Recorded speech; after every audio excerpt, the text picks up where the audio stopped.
let's study about angular momentum. In translational motion, we've already studied about the concept of linear momentum.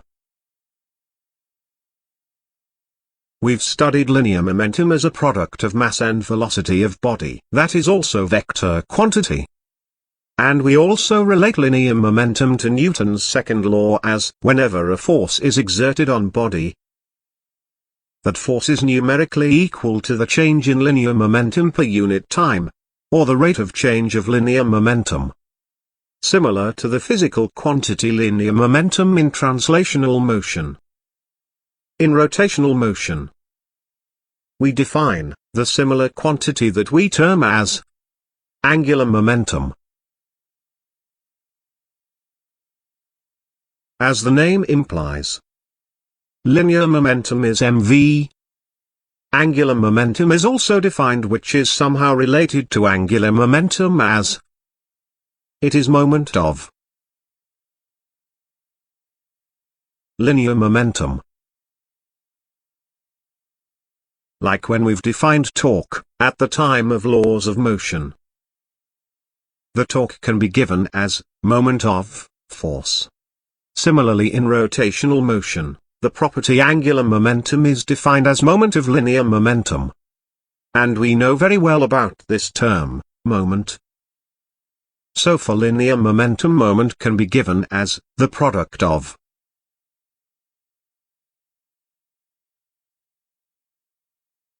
linear momentum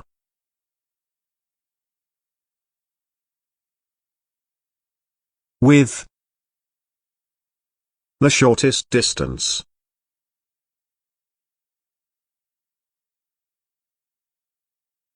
of line of motion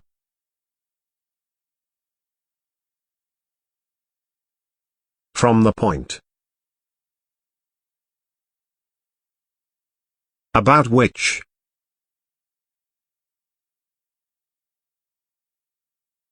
angular momentum is taken. I think it'll be more clear to you with the help of an illustrative example. Let's see that. Let's take up some different cases for calculation of angular momentum. Say the first case, we take up angular momentum of a particle moving in a straight line. If there's a particle of mass m, which is moving with a velocity v, in a straight line, and say we're required to find the angular momentum of this particle. Very first point you need to keep in mind is that angular momentum is always calculated about a specific point. Here I take up a point x, about which we calculate the angular momentum of this particle. So angular momentum, as we've just now discussed, is the moment of linear momentum with respect to the point. So in this situation, first we calculate shortest distance between the line of motion of particle and the point.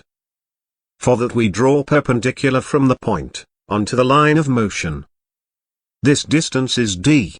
And in this situation we can state the angular momentum of m with respect to point x is, this can be written as L of m with respect to x. L is the letter we use to denote the angular momentum of a particle of mass m with respect to point x. This can be given as the momentum of the particle, mv multiplied by the shortest distance, that is d. Now in this situation mvd, which is the angular momentum of particle with respect to the point x. Say if we wish to give it in a vectorial form, we just draw the position vector of particle with respect to the point, so this position vector is r. And say the angle between r vector and velocity vector is theta. We can also take this angle to be pi minus theta. And in this situation we can write the value of this shortest distance will be r sine theta. So here, position vector is r, momentum is mv. The angular momentum of particle of mass m with respect to position x can be written as mv multiplied by r sine theta.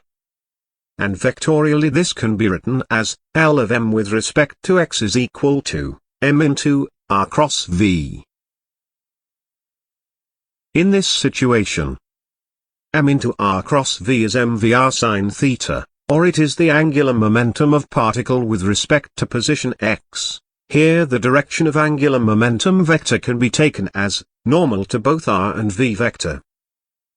So here r vector is in this direction, v vector is in this direction, so the cross product result can be given by right-hand thumb rule. When I rotate my fingers of right hand from r to v, my thumb will point in downward direction. So here, direction of L vector, for m with respect to x, is in inward direction. As all of us know, the direction inward to the plane of paper is represented by cross in a circle.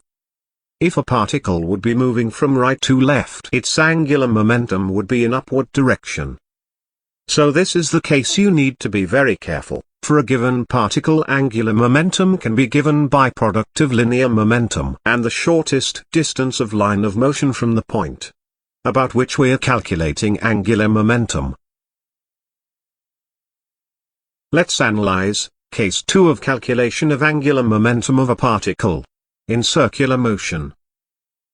Let's see if a particle is moving in a circular path about a vertical given axis of rotation, like this.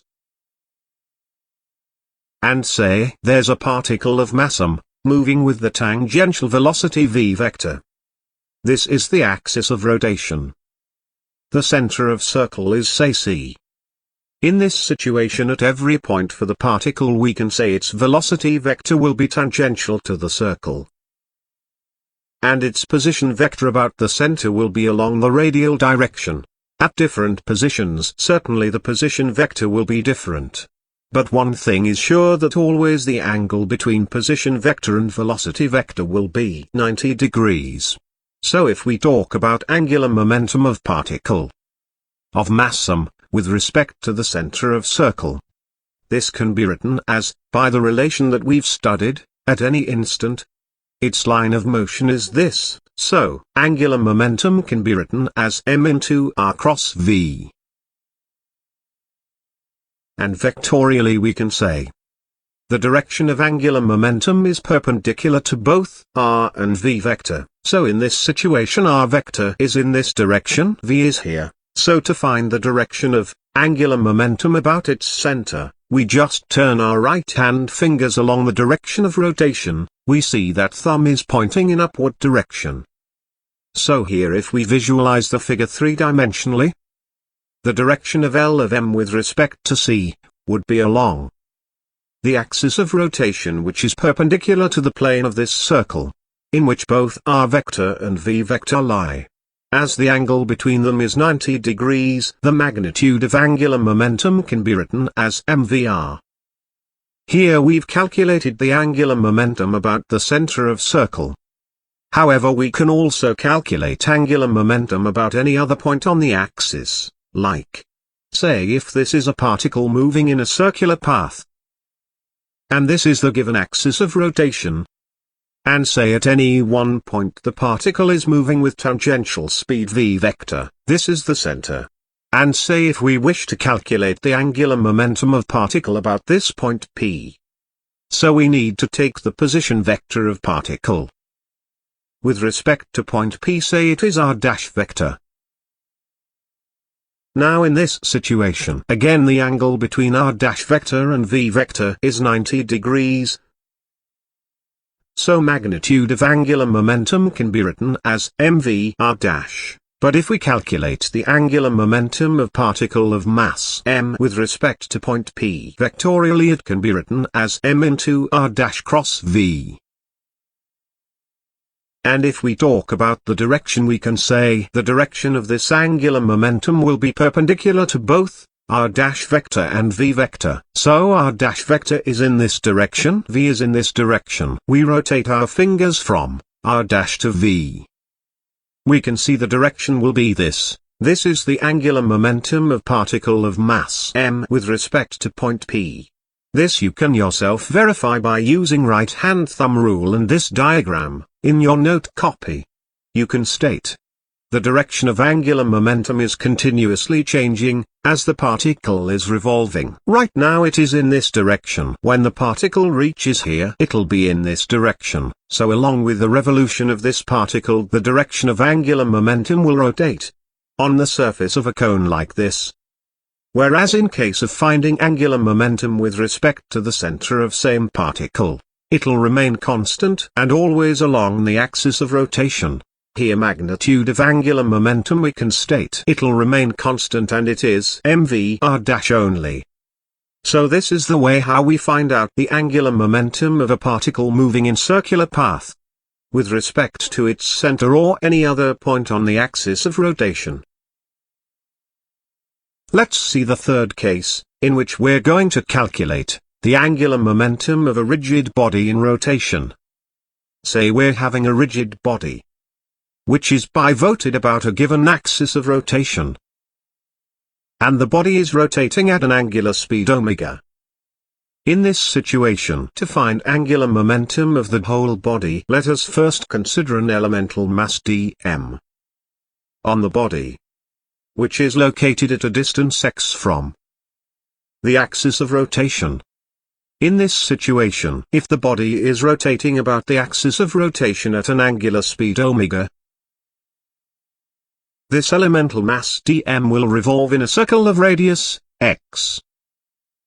So, the tangential speed with which the particle would be moving in the circular path can be written as x omega. So here if we find angular momentum of dm about given axis of rotation, this can be written as dl, which can be given by dm v x. As for a particle which is revolving in a circle of radius r, and its mass is m, if it is moving at a speed v, we've just now studied that its angular momentum will exist along the axis of rotation and the value and the magnitude of this angular momentum can be written as mvr. Similarly, for the elemental mass dm we can treat it like a particle which is revolving with uniform speed x omega in a circle of radius x. So its angular momentum dl will also be along the axis of rotation. And this dl can be written as dmvx. If we write v as x omega, this is written as dmx omega into x. So this dl can be written as dmx square into omega. If we find out the angular momentum of whole body, so we can write for whole body, the angular momentum can be written as integration of this dl. Now, this dl if we substitute it is dmx square into omega. We know well that in rotational motion for all particles of body, angular speed will remain constant. As for all particles angular property remains same, so omega is a constant here, so in this situation we keep omega out of this sign of integration. And integration of dmx square can be written as moment of inertia of body, I. So here L can be written as I omega, and we treat moment of inertia as scalar quantity, so the direction of angular momentum of vector will be along the direction of angular velocity. So we can say that for a rotating rigid body, angular momentum can be given as a product of moment of inertia and the angular velocity.